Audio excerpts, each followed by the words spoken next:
kita adalah agama dan tentunya doa dari orang tua. Agama dan doa dari orang tua. Iya, karena doa orang tua itu mustajab. Jimat ya. Jimat bagi kita. Kita nggak mungkin jadi orang sukses kalau nggak.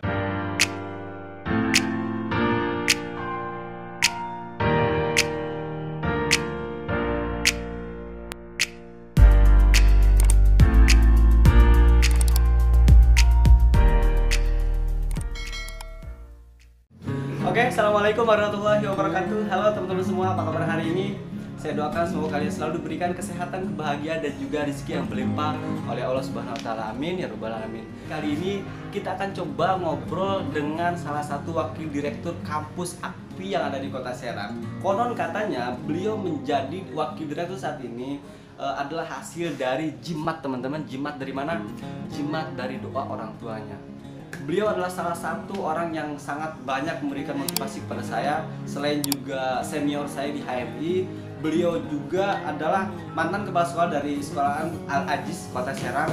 Dan tentunya banyak banget ya ilmu-ilmu yang nanti akan beliau sampaikan. Kita ambil satu persatu.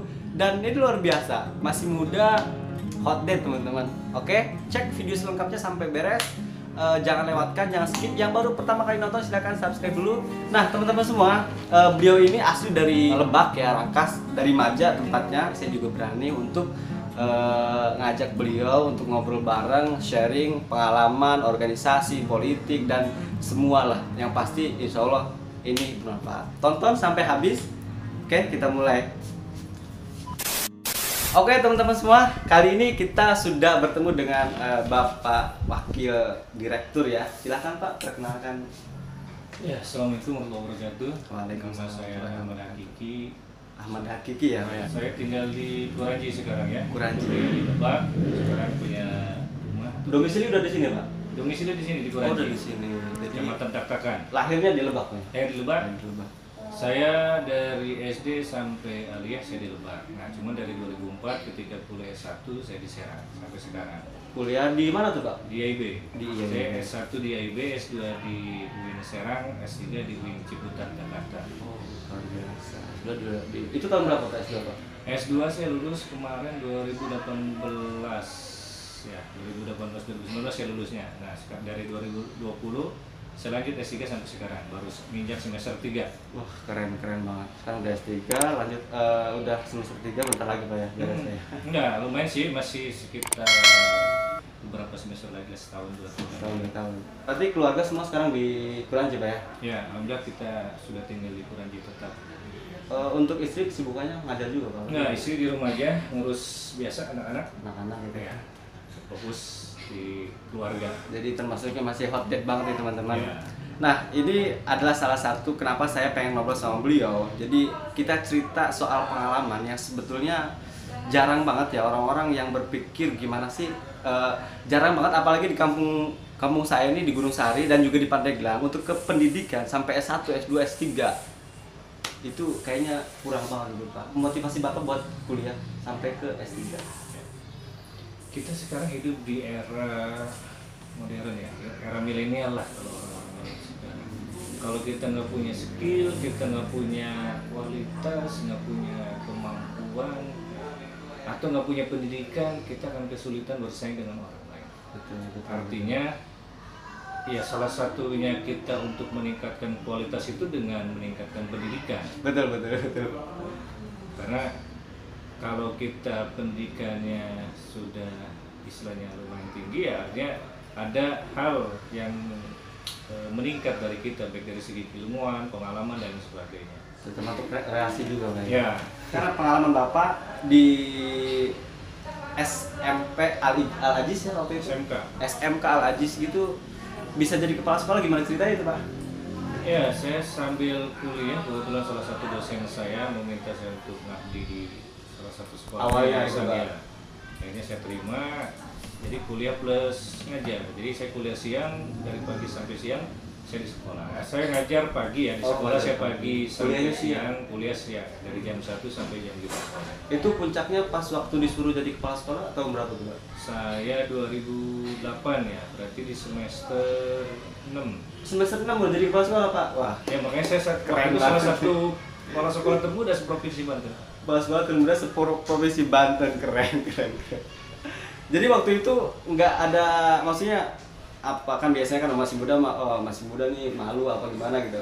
Gimana tuh? Tidak, kita harus semangat. Kita harus menunjukkan bahwa yang muda itu mampu atau bersaing lah dengan yang lebih tua. Yang lebih tua gitu kan. Jangan kendor. Jangan aja kendor, coy. Ya. Jadi 2008 2009 gitu. Ya, sampai 2012 saya jadi kepala sekolah, sekitar 5 tahunan. 5 tahun. 2012 saya masuk ke AKPI.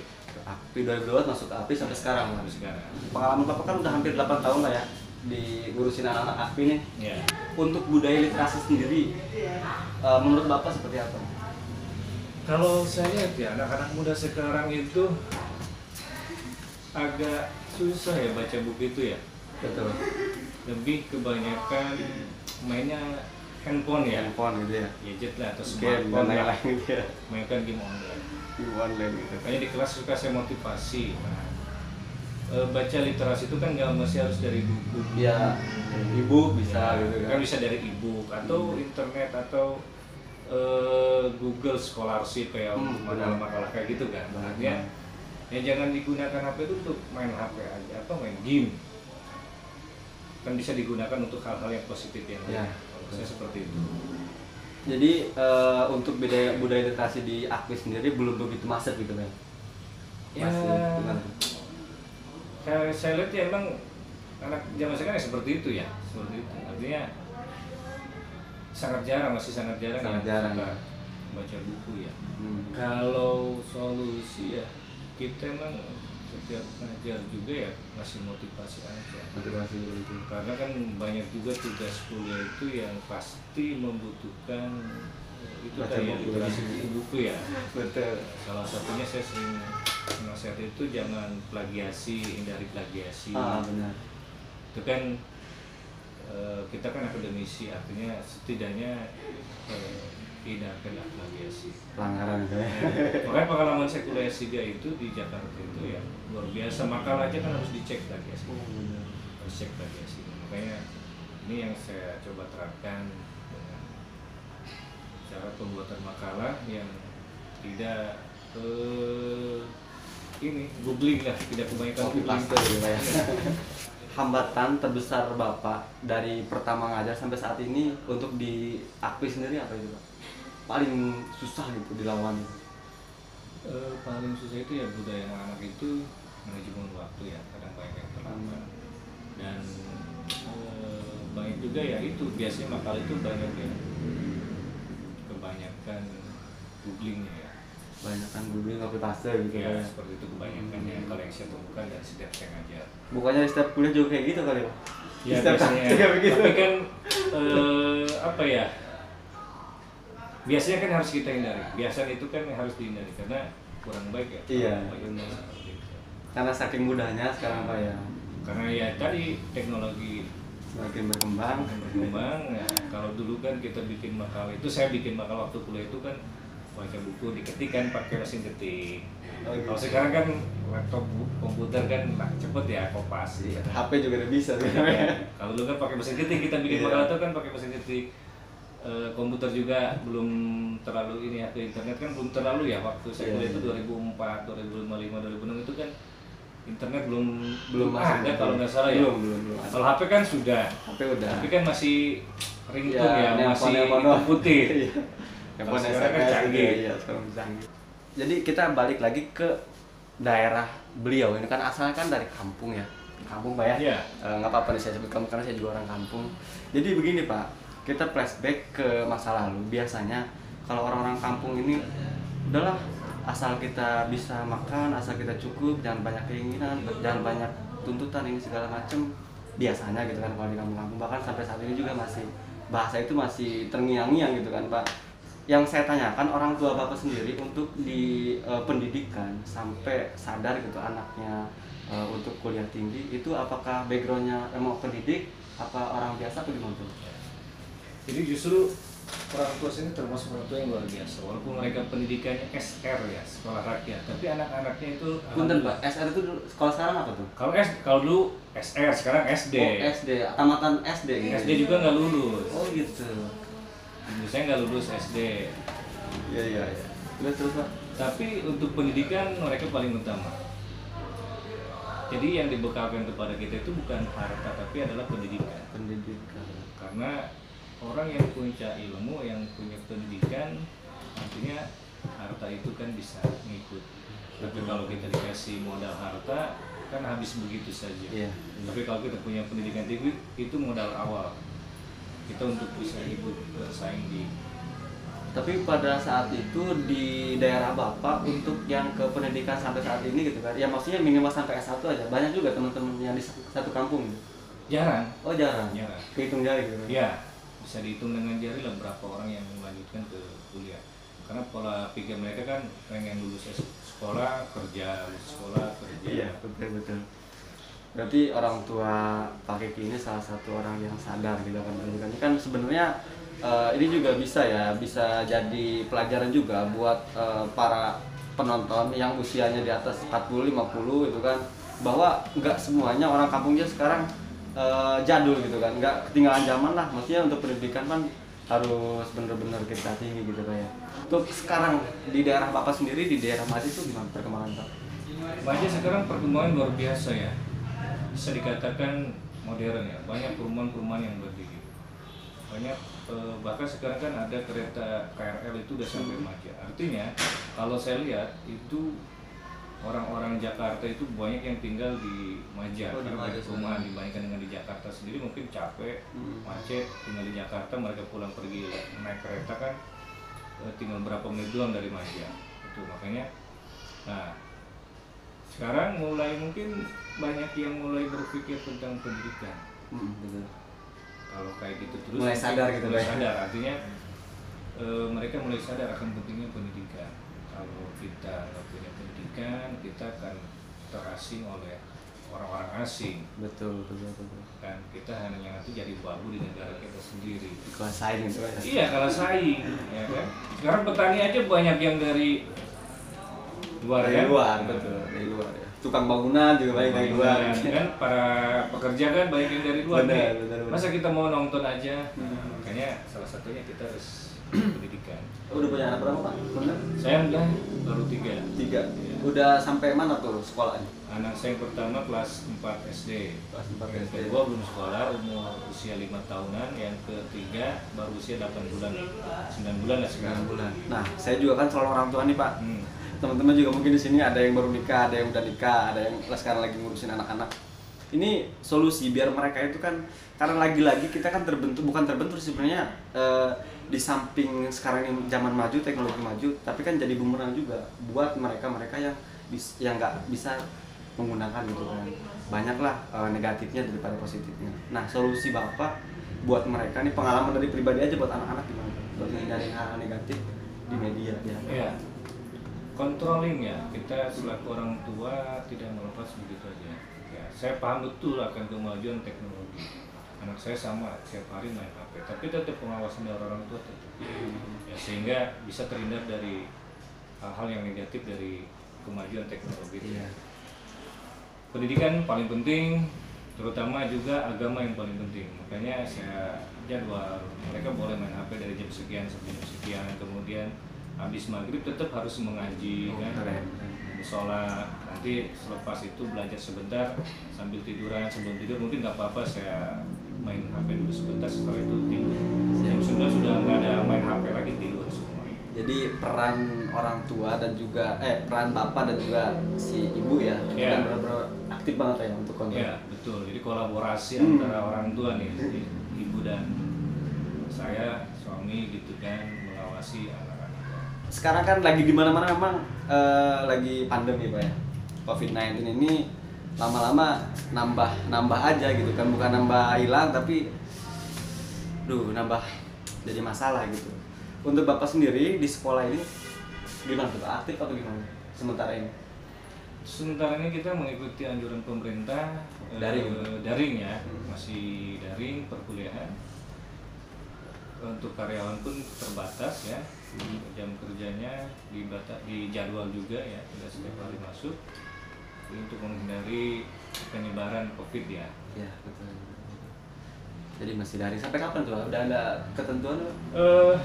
Kita mengikuti peraturan dari pemerintah aja, karena kalau dilihat dari berita kan diperpanjang ya sampai dengan bulan Juni ya, kita ikuti. Iya betul. Berarti yang sering bolak-balik sini ada hal-hal yang perlu diurus ya, karena itu biasanya mahasiswa semester akhir yang akan magang dan sebagainya. Tapi kan tetap kita menggunakan protokol kesehatan. Oke, jadi tetap ya di mana-mana memang sekarang lagi daring teman-teman. Saya kan lihat sekilas Akpi ini kan dari visi misinya menuju langsung ke perusahaan ya, kerja sama perusahaan banyak gitu kan, untuk langsung magang dan juga bisa langsung kerja.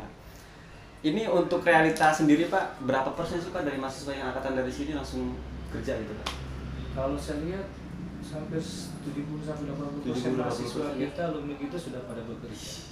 Itu kerjasama sama perusahaan udah berapa persen? Banyak Pak?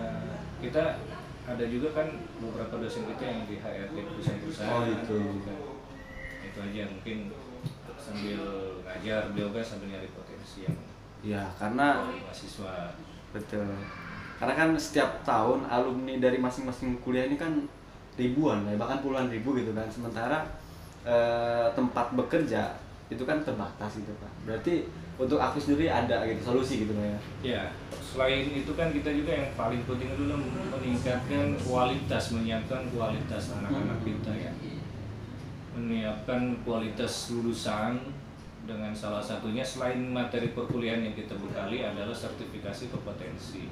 Salah satunya adalah brevet atau pajak A dan B.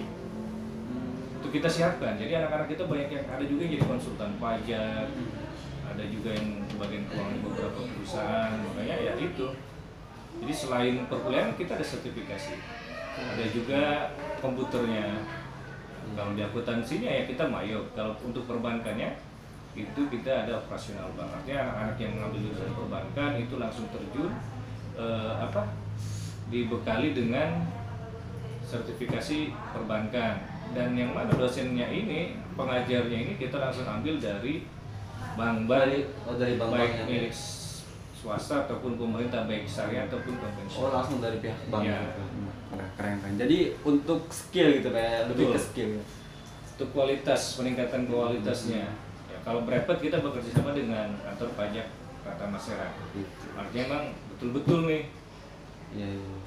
Jadi memang legalitasnya udah teruji gitu kan. Ya. Jadi anak-anak yang lulus nanti udah benar-benar punya bekal. Itu kan untuk di dunia kerja ya Pak ya? Ya. Pekerjaan. Nah kemudian untuk di usaha atau bisnis kira-kira apa Pak? Kalau di bisnis kita biasanya sekarang ini mau ada rencana kita buat program itu klinik kewirausahaan. Artinya emang menyiapkan anak-anak ini jadi seorang pengusaha, seorang entrepreneurship. Khawatirnya kan ada anak yang senang berwirausaha. Iya, kalau pengalaman saya waktu masih kuliah, bahkan sampai sekarang juga masih anak-anak seangkatan saya untuk ke dunia usaha, ke bisnis, mereka kan masih pengen lulus kuliah langsung kerja nih gitu kan, pengen kantor gitu kan. Nah sementara di luar sana untuk jadi kaya ya lu harus usaha gitu kan. Nah itu kan anak-anak, tadi saya ngobrol sekilas sama Pak yang tadi bahas tuh, siapa tuh Pak? Syarif. Pak Syarif gitu kan. Nah beliau ini kan lagi punya strategi gimana caranya mahasiswa ini biar nggak gengsi gitu kan, biar mau memulai usaha. Itu ada strategi khusus gitu Pak dari Bapak sendiri? Kalau saya pribadi emang sekarang anak muda sekarang ini jangan banyak gengsi ya. Jangan gengsi, jangan malu untuk memulai. Justru kalau kita gengsi malah kita akan kalah saing. Betul. Karena kan wah Suri ini gengsi kan. Nah, ini harusnya jangan membatasi diri kita sendiri. Wah ikut. Nah, adapun kegagalan kan nanti. Ya. Kan nggak mungkin orang langsung sukses kalau nggak mencoba kan. Untuk anak-anak muda milenial di luar sana di bidang usaha dan juga di pendidikan kira-kira apa tuh? Closing statement itu. Kalau pesan saya seperti ini, anak muda sekarang jangan kebanyakan gengsi ya. Kemudian yang kedua, berubah pola pikir bahwa pendidikan itu tidak penting. Dulu kita boleh, wah anak perempuan gak usah tinggi-tinggi lah. Ya. Tapi juga larinya ke dapur. Benar. Pertanyaan saya, betul, bukan hanya perempuan yang lari ke dapur, laki-laki pun pasti ke dapur. Kalau lagi lapar kan nggak mungkin ke toilet. Iya benar. Pendidikan penting di zaman sekarang. Betul. 4.0. Iya. Jadi pendidikan penting ya, untuk modal kita, bekal kita, baik di dunia maupun di akhirat. Ya. Jadi bagi semuanya harus kuliah, harus pendidikan itu harus mempunyai minimal ya S1 ya, kalau S1 kalau nggak S2 lah. Paling mentok di S3. S3 mentok. Mentoknya di S3. Siap. Supaya kita dapat bersaing dengan orang-orang yang luar. Apalagi kan dengan regulasi pemerintah sekarang, kalau saya lihat guru dosen aja kan bakal nanti ada dosen impor, guru impor ya dari luar. Benar. Kalau kita nggak itu ini, udah mulai Pak. Saat ini udah kalau mulai. saya perhatikan regulasinya mungkin tahun kemarin, tapi nggak tahu berlaku atau belumnya kapan. Tapi artinya tetap mau diberlakukan atau tidak itu kan cambukan buat kita supaya meningkatkan skill dan kompetensi kita supaya tidak kalah saing. Betul. Jangan sampai nanti dosennya dari luar negeri semua, kita hanya melihat. Iya. Petaninya dari luar negeri, kita hanya lihat, terus nanti kita jadi apa kan begitu. Kalau kita nggak punya pendidikan kan mau jadi apa gitu. Jadi teman-teman, itulah pentingnya pendidikan dan juga pengalaman ya, tentunya pengalaman organisasi itu kan salah satu penunjang Pak ya untuk kita menciptakan sebuah relasi dan juga pengalaman baru. Pesan untuk anak-anak organisasi Pak, apa nih? Banyak juga nih organisasi di sini. Jadi kalau bagi saya organisasi itu penting. Kenapa? Karena saya nggak bakal bisa seperti ini kalau dulu nggak pernah berorganisasi. Di organisasi itu kita bukan hanya cari pengalaman, bahkan itu bisa cari saudara, bahkan bisa cari jodoh, kan gitu kan? Di organisasi kita banyak ketemu teman, yang akhirnya nanti kan banyak rezeki, kan begitu kan? Pengalaman bisa diterapkan nanti ketika di dunia kerja. Kalau saya lihat orang-orang yang sekarang duduk di dewan ataupun di pejabat-pejabat publik kan mereka yang dulu aktif di organisasi. Betul. Beda dengan kalau orang yang hanya datang ke kampus, ke sekolah itu cuman ya belajar pulang kan gitu kan. Kuliah pulang. Tapi di organisasi di sini jalan Pak ya, UKM. Alhamdulillah jalan. Kita di sini aktif ya, kegiatan mahasiswa aktif. Baik organisasi internalnya maupun eskulnya. Ya, keren. Jadi itulah kenapa pentingnya lagi-lagi organisasi itu teman-teman penting banget gitu kan. Dan saya bisa ngomong sekarang walaupun masih belel-belel gitu ya, masih beletotan, itu juga salah satu pengalaman di organisasi karena di situ kita dididik untuk bagaimana menghadapi orang-orang baru Pak ya, menghadapi ya junior atau senior dan lain-lain gitu kan Pak. Betul Pak ya? Betul. Dan dari saya untuk teman-teman semua bagi generasi milenial, tingkatkan skill dan kompetensi kita masing-masing. Skill dan kompetensi. Karena pada hakikatnya kita yang menjadikan kita sukses itu adalah dari kita sendiri, bukan orang lain. Jadi jangan pernah malas, jangan pernah kita berputus asa. Ketika satu kali gagal, kita coba lagi, sehingga nanti emang kita betul-betul menjadi orang yang sukses. Dan ingat, selain itu tetap modal awal kita adalah agama dan tentunya doa dari orang tua. Agama dan doa dari orang tua. Iya, karena doa orang tua itu mustajab, jimat bagi kita. Kita nggak mungkin jadi orang sukses kalau nggak ada doa orang tua. Walaupun pendidikan orang tua kita lebih rendah dari kita, kan begitu kan? Keren. Jadi ini juga salah satu faktor yang mengantarkan Bapak ke sampai sekarang ini. Tuh. Masih ada Pak orang tua Pak? Tinggal ibu saya. Ibu. Semoga sehat bapak ya. saya udah nggak ada. Sehat panjang umur Pak. Sekarang kan lagi buka mahasiswa baru nih Pak. Betul. Apa ada yang mau samain Pak kira-kira? Ya. Apa tuh? Bagi teman-teman yang ingin kuliah di API, kita sekarang lagi ada program nih, kuliah gratis 3 semester. Dan bagi yang kurang mampu, terutama anak yatim atau yatim piatu, itu kita gratiskan biayanya sampai selesai. Sampai full, iya, sudah. tidak ada biaya apa-apa. Keren banget. Jadi itu teman-teman yang ada di daerah Serang atau ada yang di luar Serang, yang tinggal di Serang, ini ada program yang luar biasa. Ini kan beasiswa ya tadi yang kurang mampu Pak ya, yatim, ada keringanan biaya. Betul. Keringanan apa? Emang nol Pak? Emang zero ya, jadi kosong, nggak ada apa, artinya nggak ada biaya apapun kecuali bagi mereka yang mampu lah, yang mempunyai ekonomi sedikit, mampu dan punya prestasi, kita gratis SMS. Nah bagi yang kurang mampu, anak kurang mampu ya yatim dan yatim piatu lah, itu kita gratiskan sampai biaya wisudanya, mereka tidak ada biaya apapun, tinggal kuliah saja. Nggak ada loh teman-teman, di Serang tuh cuma ada di sini dong ya. Ya. Tapi berkualitas, kemudian juga ini keren banget lah. Ya alumni-alumninya banyak yang kerja gitu Pak ya. Alhamdulillah banyak.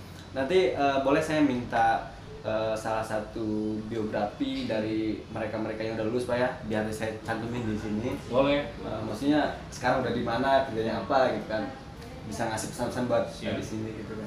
Kalau kita review ulang bahwa yang menjadi patokan awal yang mengantarkan beliau sampai saat ini duduk di posisi yang menurut saya strategis banget, wakil direktur salah satu kampus di Kota Serang, itu jimat dari orang tua salah satunya doa. Kemudian juga beliau berusaha untuk terus membangun relasi ke teman-teman dan juga organisasi dan lain-lain.